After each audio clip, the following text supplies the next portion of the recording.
listeners. Welcome to Rising Above Shadows of Abuse, RASA, with your host, Grace Upper. This is where we deep dive into matters relating to abuse, mental health, society, and culture. Today, our episode centers around world news on abuse.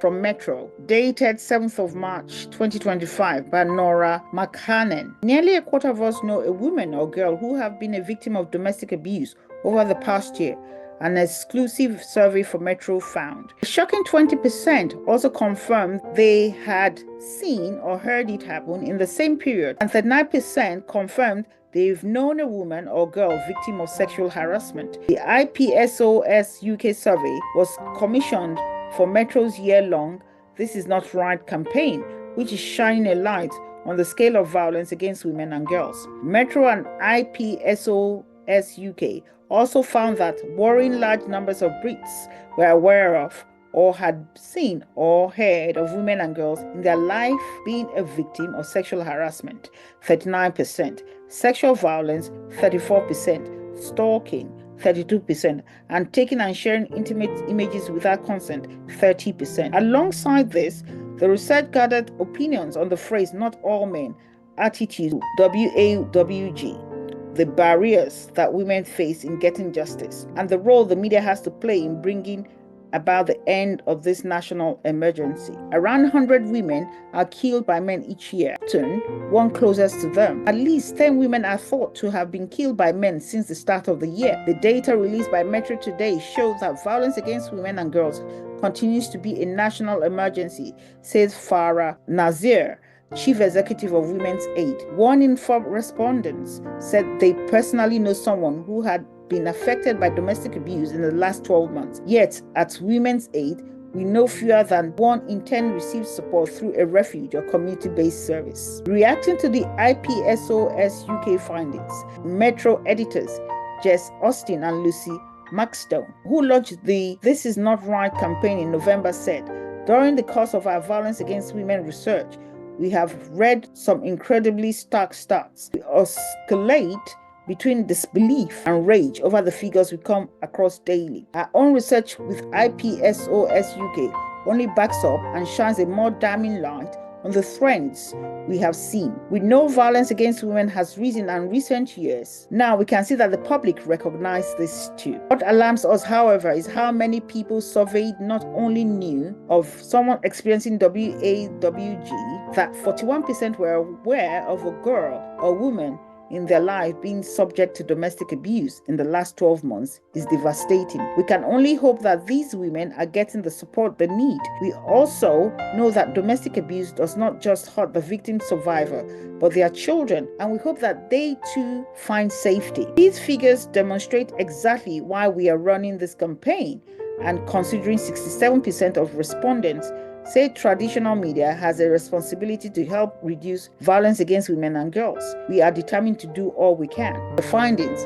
IPSOS UK, who surveyed 1,092 people in January, found that 51% of people thought violence against women and girls was increasing in the UK, with 47% believing levels of misogyny were going up, and 40% agreeing that violence against women and girls is becoming more normalized. Metro also looked into the use of the divisive phrase "not all men," which is often used in reply to stories about violence against women and girls, with 42% of respondents saying it is a reminder that not all men are harmful. However, 13% believe its use limits conversations about harm and safety, with 10% thinking it prioritizes men's interests over women's safety. Unsurprisingly, not all men is predominantly used by those aged 18 to 34, 72%, with only 43 of 35 to 54 using it, and dropping to 32 for those under 75. Somewhat unexpectedly,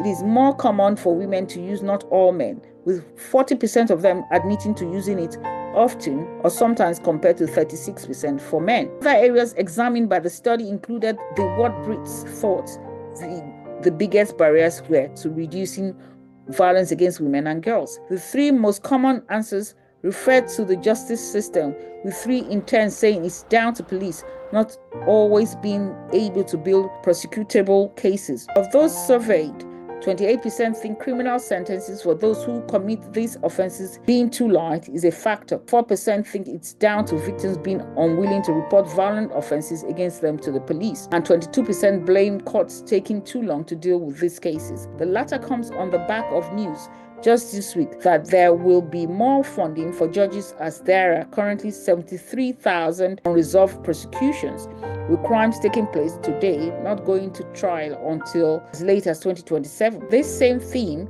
continued late in the polling, where 60% opened that the justice system's response to violence against women and girls is ineffective at tackling these crimes, with 55% believing the same of the police's response. Abigail Ampofo, the interim CEO of Refuge, said from court delays to the police failing to root out perpetrators within their own ranks, it is no wonder the majority of people believe the justice system's response to violence against women and girls is ineffective. As the largest specialist domestic abuse service provider in England, we know all too well survivors are being failed by the justice system on a regular basis. This data highlights the need for a significant reform of the justice system to improve outcomes for survivors, alongside a major societal shift. This may seem like a huge feat, but we all have the power to bring about positive change simply by starting conversations and listening to survivors'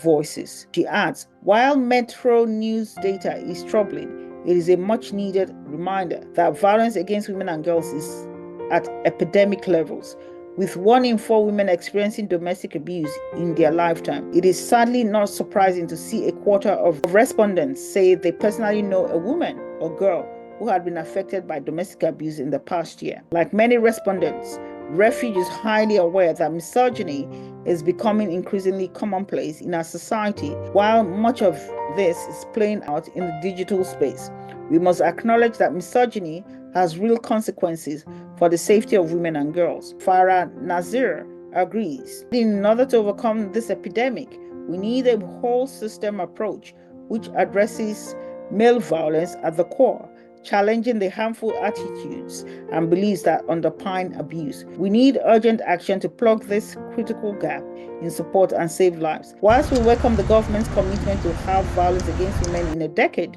we need them to meet their commitment by providing sustainable funding for the life-saving specialist services that survivors rely on. Listeners and viewers, what do you think? Kindly leave your views as relates to this newsreel via email address risingaboutshadowsofabuse@gmail.com. Thank you.